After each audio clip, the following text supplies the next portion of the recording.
तो आज की क्लास में हम बात करेंगे भारत की शास्त्रीय भाषाओं के बारे में। कितनी भाषाओं को शास्त्रीय भाषाओं का दर्जा दिया गया है और इनको शास्त्रीय भाषा का दर्जा देने से क्या बेनिफिट मिलता है, इन सभी चीज़ों को आज की क्लास में देख लेते हैं। तो भारत में कितनी भाषाओं को शास्त्रीय भाषाओं का दर्जा दिया गया है? टोटल 6 ऐसी भाषाएं हैं जिन्हें शास्त्रीय भाषाओं का दर्जा दिया गया है। वर्तमान में 6 भाषाएं ऐसी है।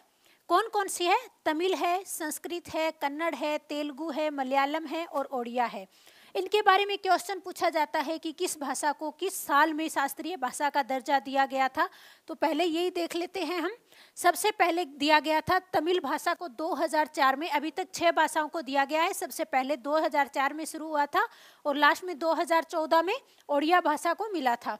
तो सबसे पहले तमिल भाषा को, यह भी क्वेश्चन पूछा जाता है कि सबसे पहले किस भाषा को शास्त्रीय भाषा का दर्जा मिला था। तो 2004 में तमिल भाषा को सबसे पहले शास्त्रीय भाषा का दर्जा मिला था। दूसरे नंबर पे संस्कृत को 2005 में, तीसरे नंबर पे कन्नड़ को 2008 में, तीसरे पे कन्नड़ हो गया, चौथे पे तेलुगु को 2008 में, पांचवें पे मलयालम को 2013 में और ओडिया को 2014 में।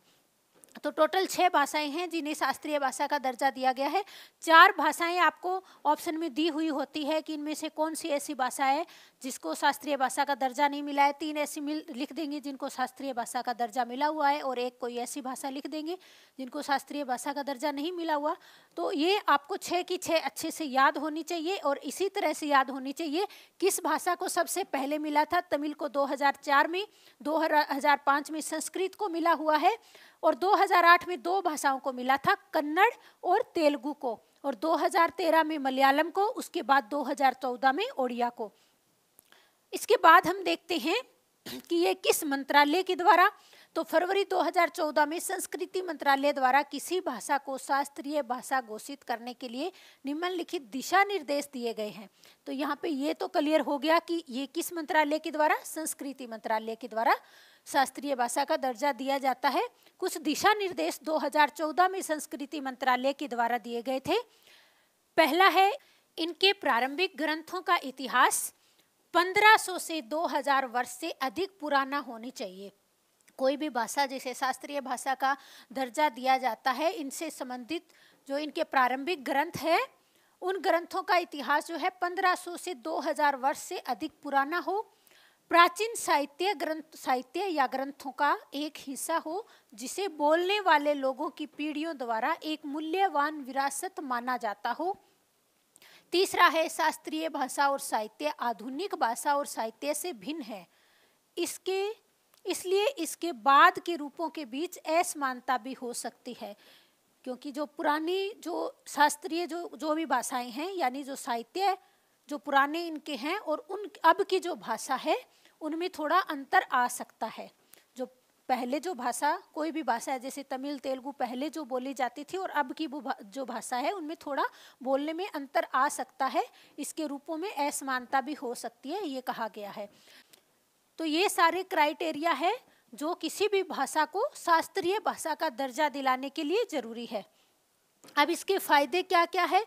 अगर किसी भी भाषा को अगर शास्त्रीय भाषा का दर्जा मिलता है तो इसका फायदा क्या है?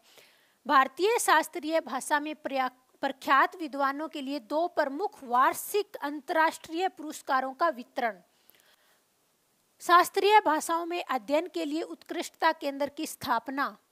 तीसरा है, शास्त्रीय भाषाओं को जानने और अपनाने से, या अगर किसी भी भाषा को अगर शास्त्रीय भाषा का दर्जा मिला है तो अगर उसको हम जानेंगे और उसे अपनाएंगे तो विश्व स्तर पर भाषा को पहचान भी मिलेगी और उससे सम्मान भी मिलेगा। उसके बाद वैश्विक स्तर पर संस्कृति का प्रसार होगा। जिस भाषा को शास्त्रीय भाषा का दर्जा मिलेगा उन लोगों की संस्कृति का विस्तार भी होगा और इससे शास्त्रीय भाषाओं के संरक्षण को बढ़ावा मिलेगा, उस भाषा का संरक्षण भी और अधिक होगा। शास्त्रीय भाषाओं की जानकारी से लोग अपनी संस्कृति को और बेहतर तरीके से समझ सकेंगे तथा प्राचीन संस्कृति और साहित्य से और बेहतर तरीके से जुड़ सकेंगे। शास्त्रीय भाषाओं की जानकारी मिलने से पहले क्या बताया था कि शास्त्रीय भाषाओं के अध्ययन के लिए उत्कृष्टता केंद्रों की स्थापना की जाएगी और इससे क्या होगा कि इससे जानकारी जो है और ज़्यादा जानकारी बढ़ेगी, लोग अपनी संस्कृति को और बेहतर तरीके से समझ सकेंगे। शास्त्रीय भाषाएं, किसी भी भाषा को अगर शास्त्रीय भाषा का दर्जा मिलता है, जैसे तमिल तेलुगु इन भाषाओं को मिला है, तो अगर लोग उनको पढ़ते हैं तो पुराने जब ग्रंथ पढ़ेंगे तो उन ग्रंथों में हमारी प्राचीन संस्कृति के बारे में दिया गया है कि किस तरह की हमारी संस्कृति रही थी। जैसे आज भी हम इतिहास पढ़ते हैं, प्राचीन भारत का इतिहास, मध्यकालीन भारत का इतिहास जब हम पढ़ते हैं तो हम अपने इतिहास को, अपनी संस्कृति को वहाँ से जानते हैं कि किस तरह की संस्कृति हड़प्पा सभ्यता में थी, किस तरह की सभ्यता वैदिक काल में थी। तो ये चीज़ यहाँ पे हमें बताएगी कि इन ग्रंथों को पढ़ने से हमें हमारी जो है संस्कृति को जानने का, बेहतर तरीके से जानने की समझ हमें विकसित होगी तथा प्राचीन संस्कृति और साहित्य से बेहतर तरीके से हम जुड़ सकेंगे। तो ये फायदे होते हैं आपको किसी भी भाषा को शास्त्रीय भाषा का दर्जा मिलने से। तो आज की क्लास में हमने शास्त्रीय भाषाएं, कौन कौन सी शास्त्रीय भाषाएं हैं, कब कब इनको दर्जा दिया गया है, क्या इनसे फायदे हैं और किसके द्वारा दिया जाता है, ये सारे टॉपिक कंप्लीट कर लिया। और इस टॉपिक से कोई ना क्वेश्चन आपका एग्जाम में पक्का बनने वाला है, तो आप इसको अच्छे से कवर कर लें।